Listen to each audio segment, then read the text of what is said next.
Zeno of Citium once said, "The goal of life is to live in accordance with nature." Zeno of Citium, born in Cyprus around 334 BC, is the founder of the Stoic school of philosophy. Originally a prosperous merchant, Zeno turned to philosophy after a shipwreck in Athens. Inspired by Socratic texts, he studied under several philosophers, including the Cynic-crates. Zeno began teaching at the Stoa Poikile, a portico in Athens, giving rise to the name Stoicism. His doctrines emphasized living in harmony with nature and reason, promoting virtue as the only true source of happiness. He taught that emotions result from false judgments and that wisdom leads to imperturbability, apatheia. Although Zeno's works have been lost, his teachings on ethics and logic have been preserved by his successors and continue to influence modern thought, especially in psychology. Zeno of Citium is remembered as a philosopher who taught the strength of virtue and the power of reason. Seneca once said, "It is not because things are difficult that we do not dare, it is because we do not dare that they are difficult." Seneca, one of the most renowned Roman Stoic philosophers, was born around 4 BC and lived until 65 AD.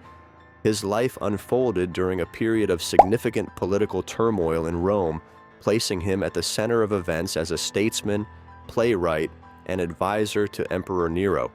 His writings span a wide range of formats, including letters, essays, and tragedies, providing a practical and accessible view of Stoicism. Seneca emphasized the practice of self-discipline, ethical reflection, and control over emotions to overcome adversities and live a virtuous life. His philosophy centered on the idea that virtue is sufficient for happiness and that we must accept what we cannot change. Seneca is also remembered for his reflections on the brevity of life and the importance of living the present fully and consciously. He left a lasting legacy in literature and philosophy, influencing Western thought to this day. Epictetus once said, "It is not things that disturb us, but our interpretation of them." Epictetus was a Stoic philosopher of the 1st century, born around 50 AD, originally a slave in Rome before gaining his freedom and becoming an influential Stoic philosopher. Most of what we know about his teachings comes from his student Arrian, who compiled Epictetus's lessons in the books known as Discourses and the summarized manual Enchiridion. Essentially, Epictetus taught that true freedom and happiness can only be achieved through internal control and indifference towards external things that are beyond our control. He believed that we should only concern ourselves with our own actions, which are under our control, and accept everything else as inevitable. Epictetus's teachings emphasize self-awareness, personal discipline, and the importance of living according to reason. His philosophy has been influential both in antiquity and in modern times, inspiring many schools of psychological thought, such as cognitive behavioral therapy. Marcus Aurelius once said, "The happiness of your life depends upon the quality of your thoughts." Marcus Aurelius, one of the most remembered Roman emperors and Stoic philosopher, ruled from 161 to 180 AD. His best-known work, Meditations, is a collection of personal writings he never intended to publish. These texts offer a window into his mind and philosophy, highlighting the importance of self-discipline, duty, and internal reflection. In Meditations, Marcus Aurelius emphasizes the need to focus on what is within our control and to face challenges with equanimity and virtue. He explored ideas of acceptance, the transitoriness of life, and the interconnectedness of all in the cosmos. As emperor, Marcus Aurelius is often seen as the Platonic philosopher king, ruling with wisdom and justice in times of crisis. His reflections continue to be a source of inspiration on how leadership can be exercised with moral integrity and how thoughts can shape our reality and happiness. Cleanthes once said, "What is good we must seek for the sake of pleasure." What is bad, we must avoid because of pain. Cleanthes of Assos was the second leader of the Stoic school, succeeding Zeno of Citium. Born in Assos, Asia Minor, around 331 BC, Cleanthes was known for his practical approach and dedication to Stoic philosophy. He developed and expanded the doctrines of his predecessor, particularly in the areas of ethics and cosmology. Cleanthes believed that the universe is governed by a divine reason or logos, and that living in harmony with this reason is the essence of virtue and happiness.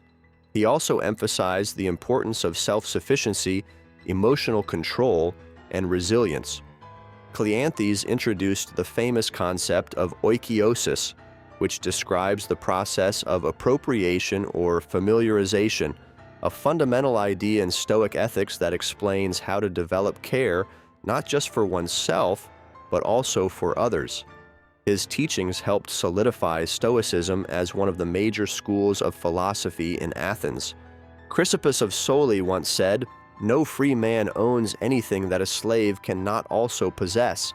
Chrysippus of Soli was a central figure in ancient Stoic philosophy, considered by many as the second founder of Stoicism after Zeno.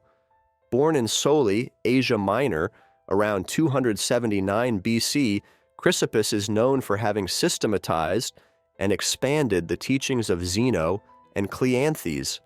He was extremely influential in developing Stoic logic and is credited with creating a more formalized system that included conditional propositions and propositional logic. Moreover, Chrysippus developed the Stoic theory of emotion, which describes passions as erroneous judgments that can be corrected by reason. He wrote extensively, with about 700 works attributed to him, although only fragments have survived. Chrysippus also worked on ethics, insisting that the supreme good lies in virtue and wisdom, and that happiness results from living in harmony with nature. He played a crucial role in the spread and strengthening of Stoicism during the Hellenistic period. Musonius Rufus once said, "It is necessary that the philosopher practice what he preaches." Musonius Rufus, a Stoic philosopher of the 1st century AD, is often considered the Roman Socrates due to his focus on ethics and the practical application of philosophy in daily life.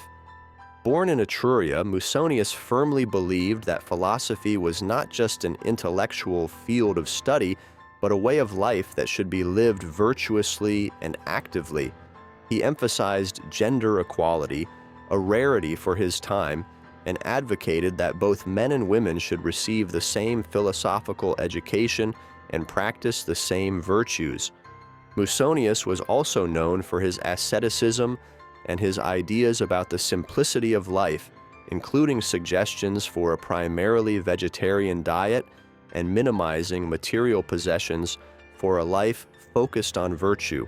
His lessons were preserved mainly through the transcripts of his speeches by students, notably Epictetus, who was heavily influenced by his ideas. Musonius Rufus left a lasting legacy, emphasizing that true philosophy is demonstrated through actions, not just words. Arius Didymus once said, "Wisdom is the most precious of all possessions." Arius Didymus, a Stoic of the 1st century BC, served as an advisor to Emperor Augustus and was a prominent figure in the preservation and promotion of Stoic philosophy in Rome. Born in Alexandria, Arius is known mainly through references in works of other authors, such as Seneca and Plutarch, as his own writings have survived only in fragments.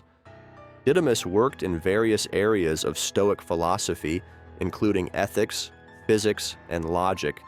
He is especially remembered for his contribution to Stoic ethics, where he emphasized the importance of conformity to nature and virtue as paths to happiness. Arius Didymus helped shape Stoic philosophy in a way that was accessible and applicable to the Roman lifestyle, highlighting the intersection of philosophical theory with governmental and personal practice.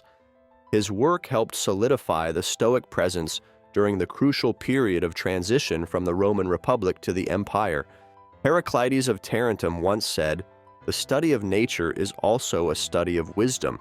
Heraclides of Tarentum was a Stoic philosopher of the 2nd century BC whose work focused mainly on ethics and natural philosophy. Though less well known than other Stoics, he made significant contributions to the evolution of Stoic thought, especially regarding the theory of perception and the philosophy of mind. Heraclides is mentioned by Cicero and other Roman authors who highlight his ability to convey Stoic principles in a comprehensible and applicable manner. He emphasized the importance of understanding the laws of nature as a path to understanding the moral order of the universe and, by extension, human conduct.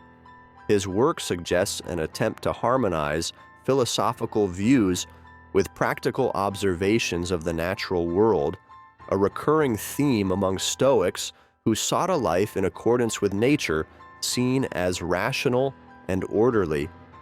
Subscribe for more videos like this